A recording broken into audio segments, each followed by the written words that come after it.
Greetings fellow travelers, this is Grotnip, welcoming you all back to the logbook of a simple Lindworm traveler. In today's episode of the Forces of the Northern Tribes, we are finally going to be taking a look at the Battle Scarred. Let's do this. First, a few words on the background of the unit. Who are the Battle Scarred? The Battle Scarred are described in the source material as being veteran orc warriors who have years, if not decades upon decades, of hunting and combat experience to fuel their martial prowess. These orcs are characterized as patient and extremely strategically minded fighters who embody what's worst for the enemies of the orcs, the bulk and strength of a mighty orc warrior, but with a cunning and patient mind to guide it to purpose. These orcs are one of the few who actually carry shields to the battle, but in true orcish fashion, as you can see from the models, the edges of the said shields have been owned as blades for fighting also.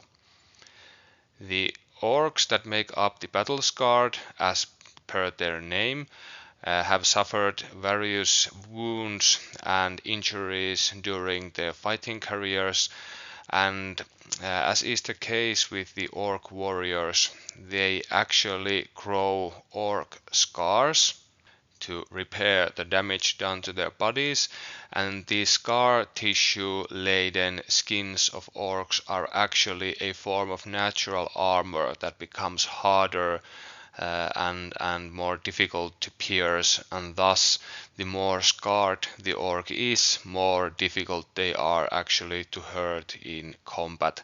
So not only skillful and strong, but also extremely hard to hurt. So truly warriors to be feared. Here we have a Corvus Belli released image of the card of the Battle Scarred. I have simply cropped it a bit to fit better on this frame, but you get the gist of what we are going to be going through.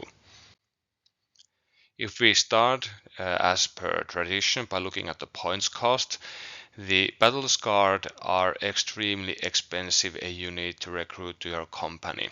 Weighing in at 40 points, a single unit of Battle Scarred is as expensive as including 2 entire units of Orc Hunters. This is a lot, to be sure, but there are ways to mitigate the effects of this high price, as we are going to be seeing going forward, and truth be told, you are getting a lot for what you are paying with these orcs. The Battle Scarred are working with more or less the traditional orcish movement. Usually the orc's movement value is 3-2 with a 10 stride charge, so the Battle Scarred's 2-3 with a 10 stride charge is a variation of this tradition. In the current rule set, this 2-3 is of little consequence. There are only few edge cases left where a unit is forced to use this or that movement, so this isn't really a big deal. Suffice to say that the Battle Scarred aren't the most fleet of foot when it comes to reaching position, but their decent to good charge distance means that they can often be the one to initiate hostilities against enemy units that are facing them. Somewhat surprisingly, if we look at the bulky frames of these orcs, the Battle Scarred only have 2 wounds per model, as is the standard for most infantry units released so far, but there are special circumstances that actually make these 2 wounds go a lot further than one could expect. The unit is also made up of 4 models, which is quite nice for such a elite unit when we compare the Battle Scarred, for example, to the only 5 points less costing Varang Skin Changers. That unit of elite Varangs is only made up of 2 models. The battle scarred have access to the highest willpower available to any orc unit released so far, and it's joint highest when we include characters in the mix. With 2 orange willpower, these veteran orcs will be passing most of their willpower tests with flying colors, even though difficulty 2 tests might prove troublesome under some circumstances. Do keep in mind that this willpower comes also into play when you are choosing which characters to attach to the unit. So you're hopefully looking to leverage characters who add to this willpower rather than imposing their own, since the characters that impose their own willpower either give you a wash when it comes to this stat, as is the case, for example, if you choose to include Lotta with the battle scarred, or if you are using somebody like, for example, Njord or the Hersir due to access to War Alliance, then you're actually downgrading the willpower performance of the unit, so that's something to keep in mind. At natural morale value of 2, the battle scarred are quite capable of going to high morale value of 3 if and when you choose to attach the right type of character to accompany them. And at 2 or 3 morale, the unit is more than capable of activating several times per round and or leveraging, for example, their push modifiers when it suits them the best. Only a single unit of battle scarred is available per Northern Tribes company, but this makes a whole lot of sense from the backstory point of view, how many orcs actually live to be as seasoned veterans as these fighters are, and also when it comes to the gameplay balance, this is an amazing unit, and getting access to several might might break the balance of the game somewhat. When it comes to the keywords department, you have your standard infantry and orc labels, which are mainly important when it comes to what characters can naturally join a unit of battle scarred, what characters looking at you mounted Wrathmane are unable to do so ever, and what characters require access to the said War Alliance ability in order to accompany these orcs to battle. The only keyword of relevance when it comes to their performance is raging, which means that when the battle scarred are able to charge, they get to add a single automatic success to their attack roll. We'll be talking more about that a bit later on. As you can see, the battle scarred are working with the box standard conquest value of 1, regardless of the amount of models left in the unit. It's going to be a bit of a theme going forward that the battle scarred will fight almost as hard when they are at or below half of their strength as when compared to the full unit. So this band of veteran warriors isn't going to be deterred by any casualties they are going to be suffering.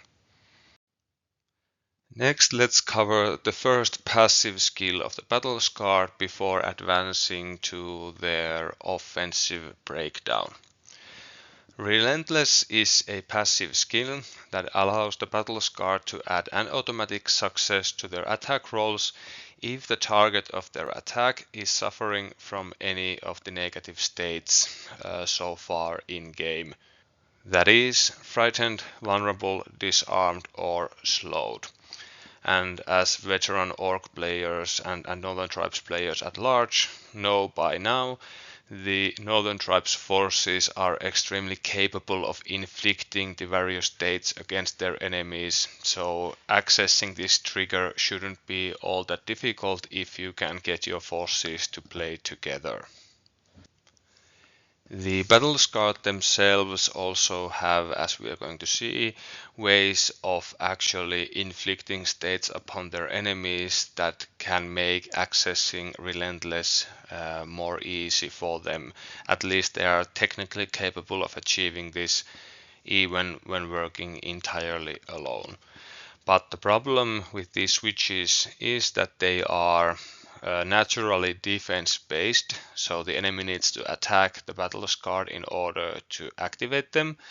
And even if one was able to attach a character to the battle scar that would then proceed to provide these states via a switch, for example, the way I read the rules is that you add any automatic symbols, including the one from Relentless, when you are gathering your dice, so you can't add this additional success after you have rolled your dice and applied any switches that inflict states upon your enemy. Please somebody correct me in the comments section if I'm wrong on this.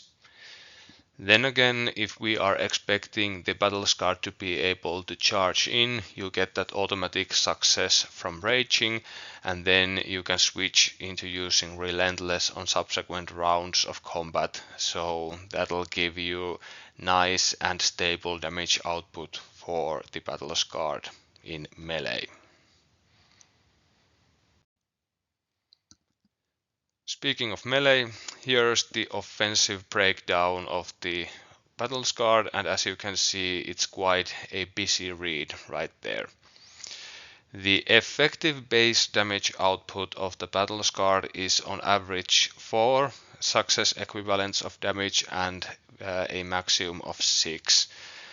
As you can see, this performance is only slightly deteriorated should the unit suffer half or more casualties, since you are effectively only trading a single red dice for an orange dice, and otherwise you keep all the components of your offensive performance intact.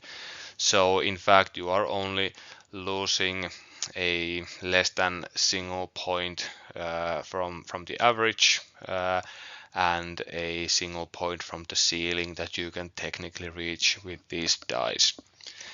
Then again, the battle scarred also do have an access to a hollow success switch that inflicts automatic wounds, and their push modifier allows them to trigger this switch once should they choose to employ it. If the unit is able to leverage raging, that's an additional automatic success added to the roll, and if you can access both raging and relentless, then that's 2 points added. And add to this the fact that many of the orc units and combinations are capable of inducing the vulnerable state upon the enemy, and you can actually be rolling quite absurd amounts of damage once you get to remove a defensive dice from your opponent that has at least one block symbol on it.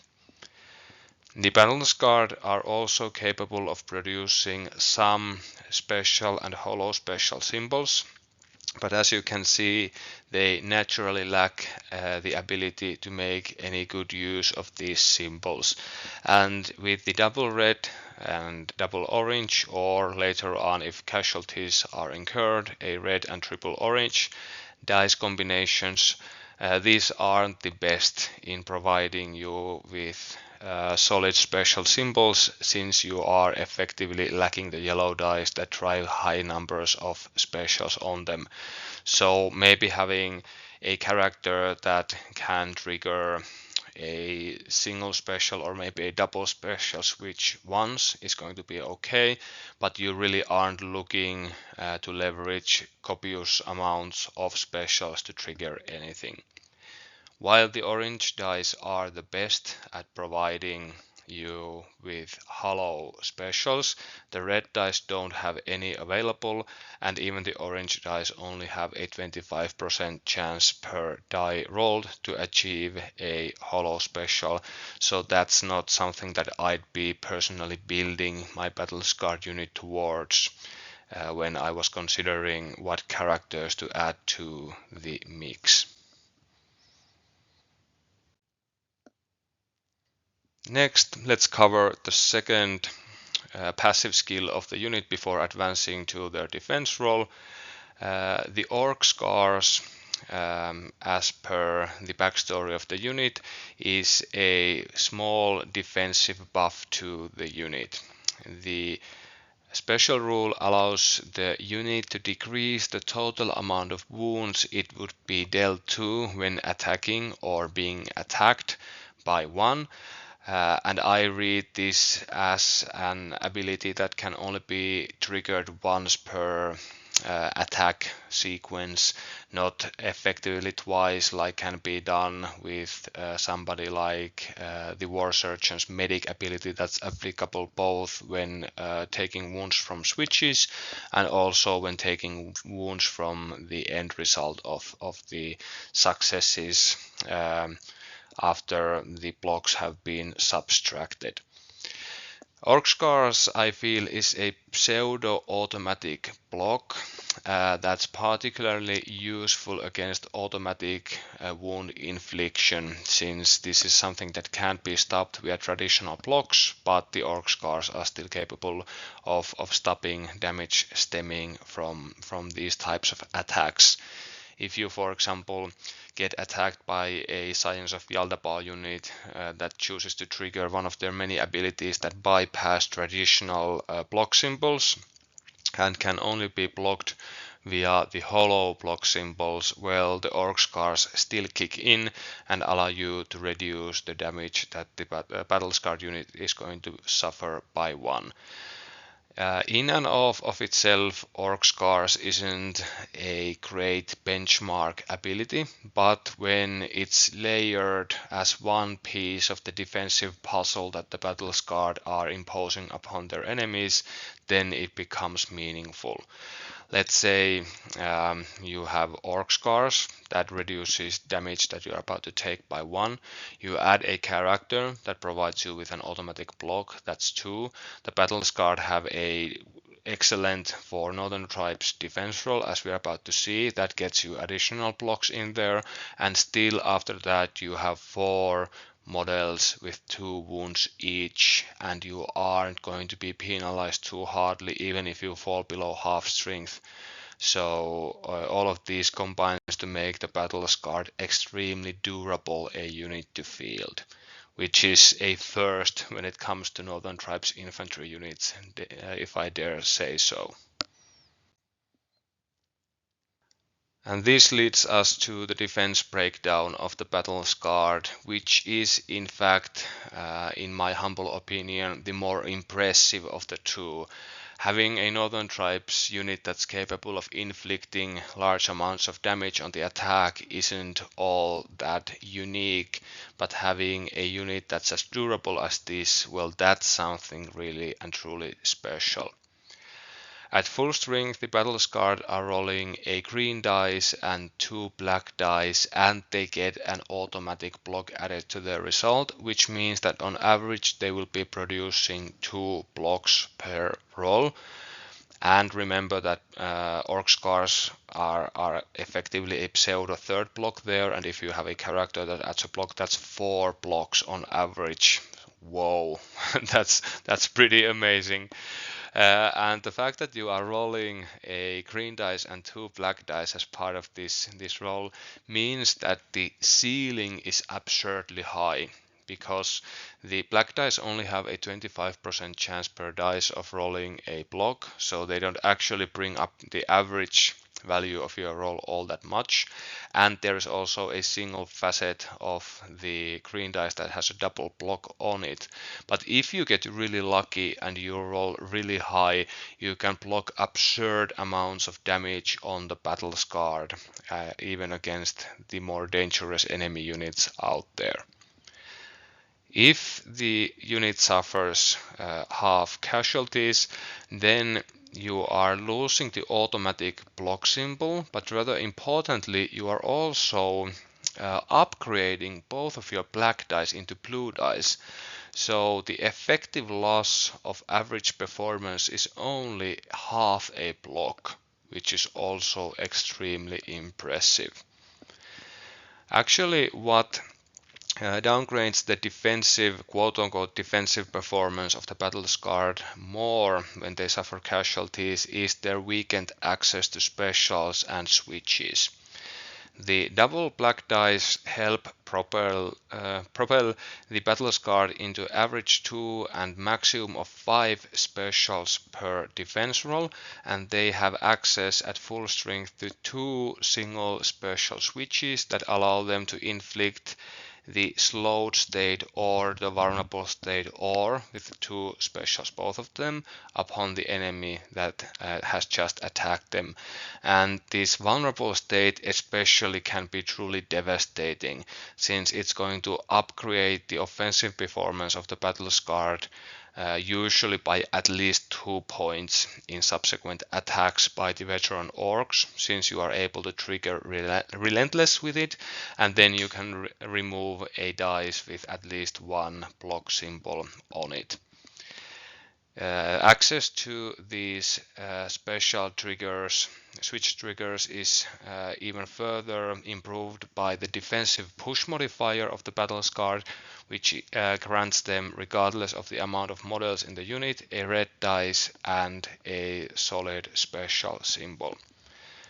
While you can't realistically expect the battle scarred to inflict all that much damage with this single red dice against anyone attacking them, as you can see, they are lacking the characteristic orcish switch which allows them to turn blocks into damage.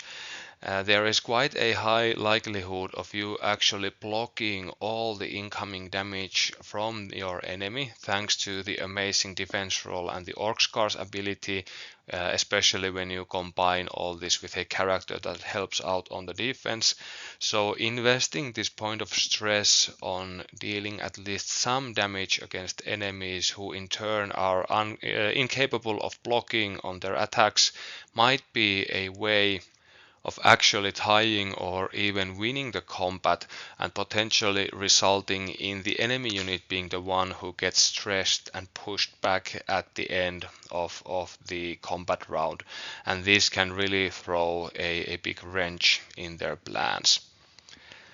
Unfortunately, once the battle scarred have lost half of their unit, triggering these specials becomes a lot harder, since the 2 blue dice aren't as capable of providing specials as the 2 black dice are, and more impactfully, even more impactfully than this, the unit also loses access to the switch that grants them the ability to inflict vulnerable upon their enemies, which is pretty sad. So this, in my opinion, may be one of the main reasons that you are looking to keep your battle scarred at or above 3 models when counting officers also. The battle scarred have a very lackluster access to hollow symbols. On average, they don't roll any hollow blocks or any hollow specials, and their absolute ceilings are also really low, so you probably aren't going to be looking to attach characters that make use of these symbols to your battle scarred either. And this leads us quite quickly to the end analysis. For such a powerful unit, the battle scarred aren't actually all that complicated. The battle scarred are, in my opinion, the armored fist of the Northern Tribes warbands. While it is true that this unit is at face value quite costly, this is truly a unit that can go toe to toe with absolutely the best that the enemy can throw at you. If and when you choose to attach a character to the unit, the points cost in relation to other units actually isn't that big of a deal. Let's say you have a unit of Orc Hunters at 20 points and a unit of Battle Scarred at 40. Okay, now the points cost difference is really big, because you could be fielding 2 units of Hunters for a single unit of Orc Battle Scarred. But then again, if you add a 25% officer type character like Lotta or Contender, for example, to each unit, Now you have a unit that's in total 65 points and another that's 45 points. And now you wouldn't actually be getting 2 units of those hunters for that single unit of battle scarred, would you? And what even more stacks this equation in the favor of the battle scarred is the fact that I for one actually love running the Wise main with the unit, since I feel that the Wise main adds additional combat power, additional defense, additional offensive modifier, the ability to fix dice, and what's most important, he makes the battle scarred able to stop themselves from being pushed after losing a combat without suffering stress. He makes the battle scarred fearless, and he grants them a yellow dice on their willpower and rerolls on their willpower dice, which makes the unit exceedingly difficult to break, and all this even before you add the fact that the unit now becomes capable of fixing one of its dice if it so chooses on the offense or on the defense via the command skill ability that the Wise main has access to. If we attach this Wise main character to our battle scarred, we are looking in total at a tactical element that costs 55 points. And now when you take your unit of humble orc hunters and you throw, let's say, Lotta into them, that's a 45 point tactical element. Now the difference between the hardened, almost unbreakable, almost unmovable elite fighters of the battle scarred and the box standard yet powerful and quite far-ranging orc hunters is only 10 points. Okay, but that's a rant on the points cost and its relevance. Let's continue our analysis forward. The already excellent damage output and the benchmark defensive performance of the battle scarred can even further be augmented via attaching one of the excellent officer or support characters that the Northern Tribes has access to. And this is an excellent way of customizing the battle scarred to fit more of an offensive or more of a defensive role. The unit still keeps the basic characteristics that makes it dangerous both on the offensive and the defensive, but you can balance the unit towards one or the other with what you pick. I consider the Wise main, for example, to be way more of a defensive pick that makes the unit quite an anvil that can be used to hold up your enemies as you smash them with something else.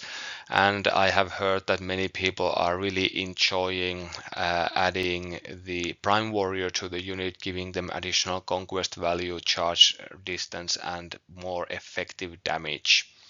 The reason I don't like this combination as much as powerful as it is that I feel quite vulnerable on the willpower and morale side of things with this combination, because I feel that outfighting the battle scarred in a resource effective fashion is almost impossible for the vast majority of enemies.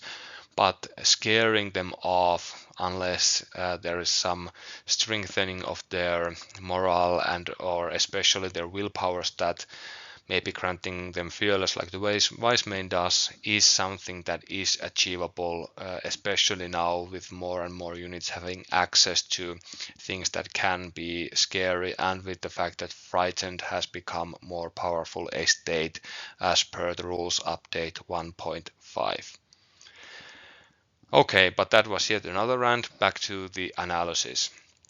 I personally see the battle scarred as a truly faction-defining unit that will force adaptation by our opponents, which obviously leads them open to our counter-adaptations if and when we know what plans they have in place in order to try and counter our elite fighting force. I currently personally struggle to build any Northern Tribes lists without these elite orc warriors in them. I feel that they are the heart of any company that I build, and they allow my other elements to range freely around them and engage the enemy in a way that's more tipped towards my troops when I have this armored fist of a unit that I can just shove down the center of my line, of the enemy's line, and force them to try and deal with it while the rest of my force does its thing. So all in all, I really can't recommend this unit enough for all of you Northern Tribes players. Run them, love them, and make our enemies fear them. Okay, that's everything for today. Hope to see you again soon. Goodbye for now, fellow travelers.